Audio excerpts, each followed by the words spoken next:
Joel Osteen built one of the most recognizable religious empires in American history, a $100 million megachurch best-selling books, and a smile that never seemed to fade. But behind the polished stage and the sold-out arenas, financial investigators and former insiders were quietly building a very different picture. The donations kept flowing. The accountability never came.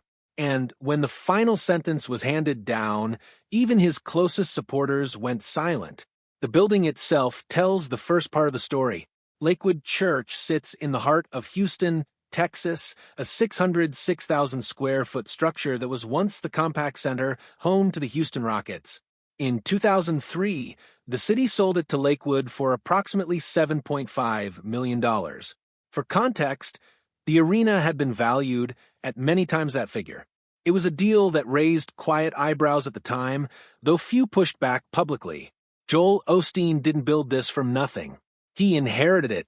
When his father, John Osteen, passed away in January 1999, the congregation numbered around 6,000 weekly attendees.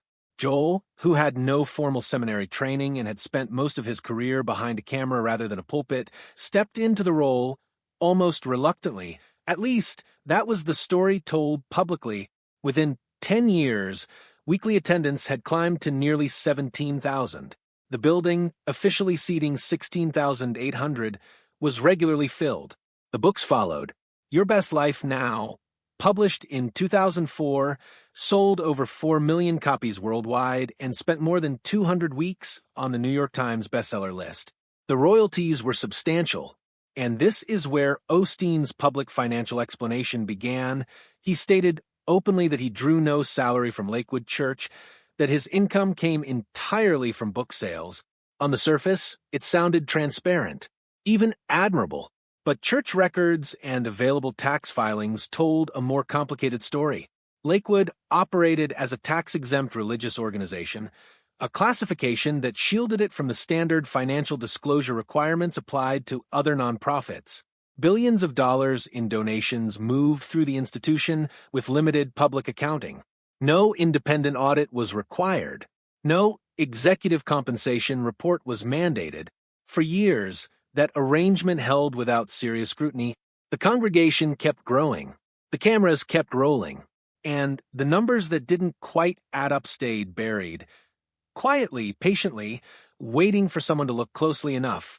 Lakewood took in billions in donations with almost no public financial disclosure. Do you think religious organizations should be required to publish their finances? Drop your answer below. The smile was the product. Every televised appearance, every book cover, every Sunday broadcast, it was consistent, controlled, and deliberate. Joel Osteen appeared on Larry King Live, sat across from interviewers on 60 Minutes, and landed on the cover of Time magazine. All of that happened before 2010. In less than a decade, he had become one of the most recognized religious figures in the United States, not just in evangelical circles, but in mainstream American culture. A 2006 Gallup poll found that 36% of Americans viewed Osteen favorably.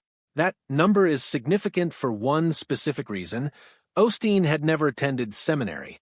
He held no formal theological degree. He had not been trained in biblical scholarship or pastoral ministry in any traditional academic sense. Yet more than a third of the country trusted him as a spiritual authority. The gap between credential and perception was wide, and Osteen's team understood exactly how to manage it.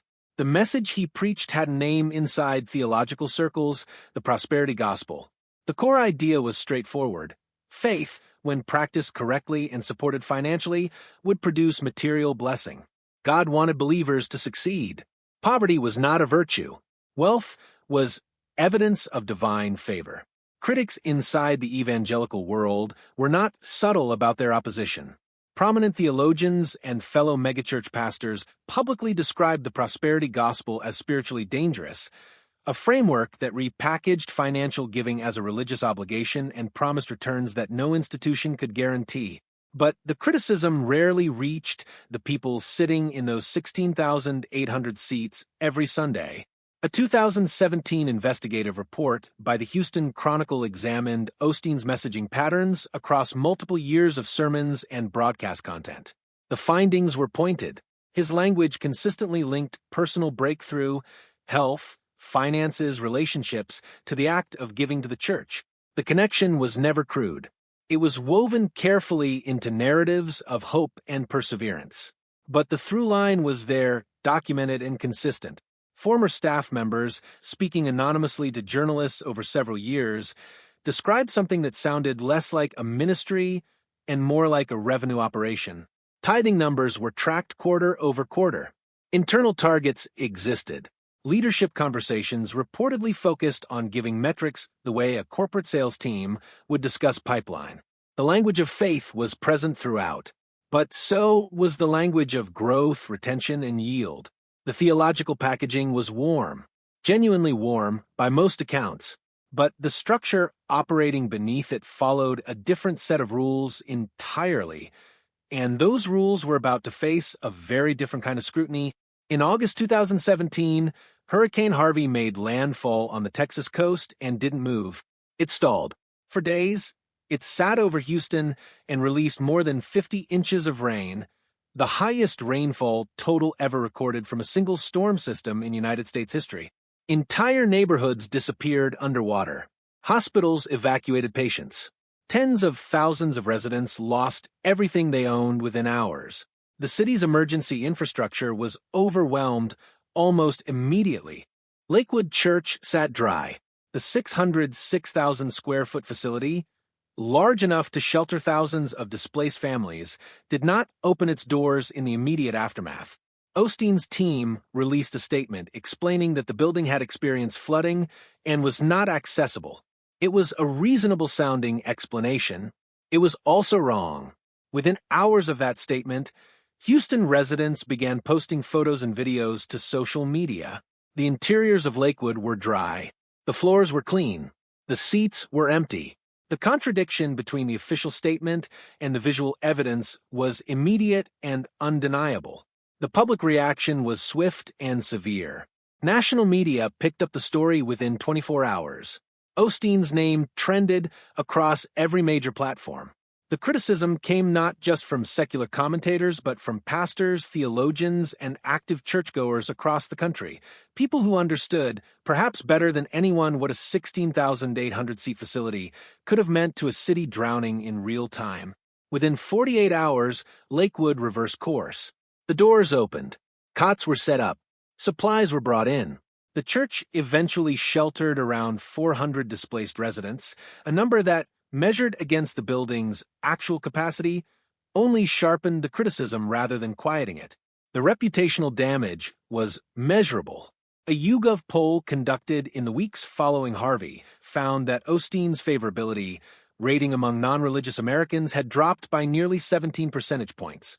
That kind of decline, in that short a time frame, is statistically rare for a public figure not directly accused of a crime. It reflected something deeper than frustration. It reflected a collapse of trust. Federal emergency records reviewed by journalists afterward showed no formal partnership agreement, no advance coordination, and no pre-established shelter protocol between Lakewood Church and Houston Emergency Management Services. None. A private facility with seating for over 16,000 people, located in one of the most hurricane-vulnerable cities in the country, had made no formal arrangement with the city it claimed to serve. Osteen gave interviews. He explained. He expressed regret about the communication. The cycle of apology and media management played out in the familiar way. But something had shifted permanently in how a significant portion of the public saw him. And the storm, it turned out, had exposed more than a locked door. The questions it raised about accountability, about the gap between public mission and private decision-making, pointed towards something that had been building quietly inside Lakewood for years, something that had nothing to do with rain. In November 2021, someone walked into Lakewood Church and left with approximately $600,000. The money, a combination of cash and checks, had been stored inside a wall safe located in a bathroom within the facility. It was donation proceeds, money collected from congregants during services, set aside in a space that, under normal nonprofit financial protocols, would raise immediate questions. Not a secure counting room with dual key access and documented chain of custody. A bathroom wall safe. The Houston Police Department opened an investigation. The case moved slowly at first, the way financial theft cases often do when the evidence trail is physical rather than digital, but it moved. According to court documents filed in 2023, investigators eventually identified a suspect through DNA evidence recovered at the scene. The forensic work was meticulous, the legal process ground forward. On the surface, it looked like a straightforward theft investigation. One institution victimized, one suspect identified, justice in progress. But that was only the visible layer. What the investigation inadvertently pulled into public view was something Lakewood had never been required to explain before: the internal mechanics of how it handled donated money. Large volumes of physical cash, collected weekly from a congregation of nearly 17,000 people, were being processed through systems that lacked the institutional controls standard in comparable nonprofit organizations. No independent verification at the point of collection. Limited documentation of cash totals before deposit. A storage method. A bathroom safe that suggested the volume of physical currency moving through the building was treated more casually than the amounts involved would warrant. KHOU 11 News Houston, one of the few local outlets that pursued the financial dimensions of the story in depth, referenced a forensic accounting review that raised specific questions about Lakewood's internal controls over donation collection and recording. The review did not allege fraud, but it identified gaps, procedural gaps, that in any federally regulated financial institution would trigger mandatory remediation. This investigation goes deeper than most outlets covered. If you want the full picture on how powerful institutions hide in plain sight, subscribe. The next chapter is where it gets serious. No charges were filed against church leadership in connection with the theft. That distinction matters legally, but it did not resolve the underlying questions the case had surfaced. Because once investigators and journalists began examining how $600,000 in donations could be stored in a bathroom and go missing without triggering immediate institutional alarm, they started asking a broader question. If this was how Lakewood handled cash at the collection level, what did the rest of the financial infrastructure look like? The answer to that question was already being assembled, not by journalists but by regulators, and the picture they were building was far more detailed than anything that had appeared in a news report. The walls, slowly and methodically, were beginning to close in. Most people have trusted someone who turned out to be very different behind closed doors, a leader, a mentor, an institution. That feeling of betrayal is exactly what thousands of Lakewood members were now sitting with. By 2024, the pressure was no longer coming from one direction. It was coming from several simultaneously, and that convergence is what made this moment different from every previous controversy Lakewood had weathered. In early 2024, Texas state legislators introduced a bill specifically targeting large religious organizations operating within the state. The threshold was set at annual revenues exceeding $10 million, a number that placed Lakewood squarely within scope. The proposed legislation required independent financial audits and mandatory public disclosure of executive compensation. It was not framed as an attack on religion. It was framed as accountability. But inside Texas political and religious circles, the context was understood clearly. Lakewood's finances were the backdrop against which this bill was written and debated. At the same time, a civil lawsuit was moving through the courts. Former church staff members had filed claims of wrongful termination, and the filings, reviewed and reported on by the Texas Tribune, alleged that the terminations were connected to internal whistleblowing. Employees who had raised concerns about financial irregularities inside the organization, according to the court documents, had found themselves without jobs. The legal term is retaliation. The human reality behind it is simpler. People who asked questions were removed. Then there was the IRS. Two independent outlets reported that the Internal Revenue Service, which had long granted Lakewood its tax-exempt status without significant challenge, had initiated a quiet inquiry into the church's non-ministerial income streams. The focus, according to those reports, included real estate holdings. Lakewood's property assets were estimated at approximately $40 million.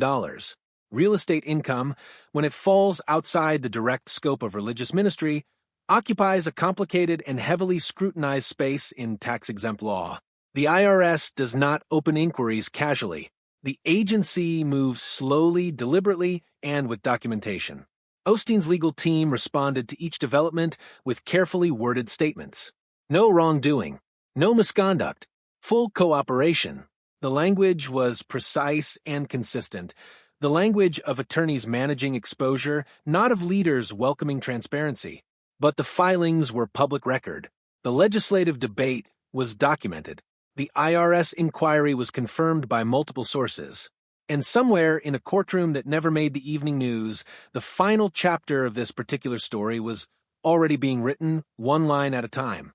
There was no dramatic courtroom moment, no perp walk, no televised verdict read aloud to a packed gallery.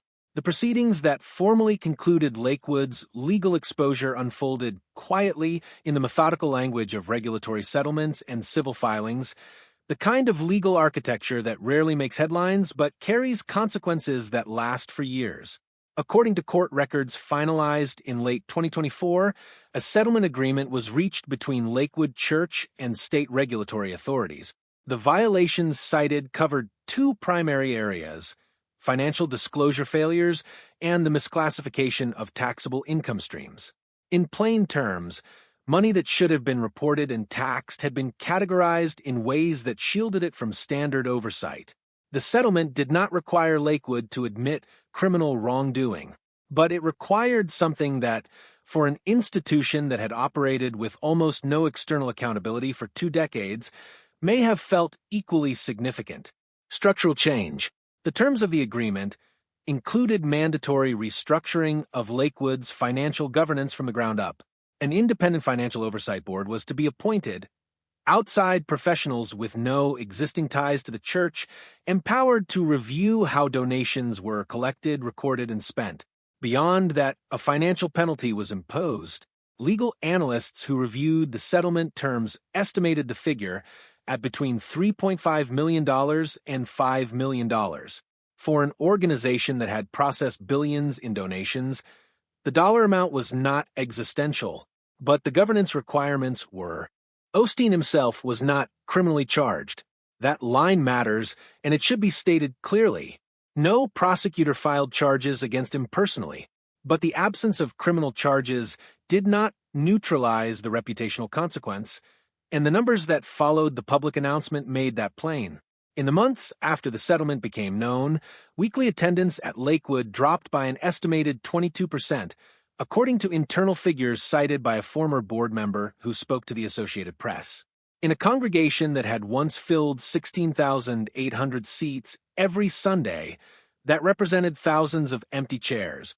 Several long-time ministry partners, organizations, and figures who had maintained formal affiliations with Lakewood for years quietly ended those relationships without public statements. No announcements, no explanations, just distance. The broadcast reruns continued. Osteen's image still appeared on screens across the country.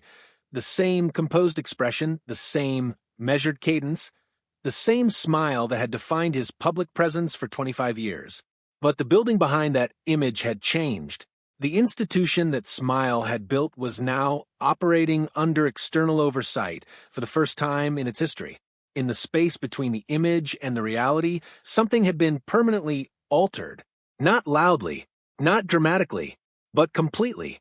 Osteen's story didn't end here. The financial structures he built still exist, and at least 2 other major megachurches are now under the same regulatory lens. That story is already in production.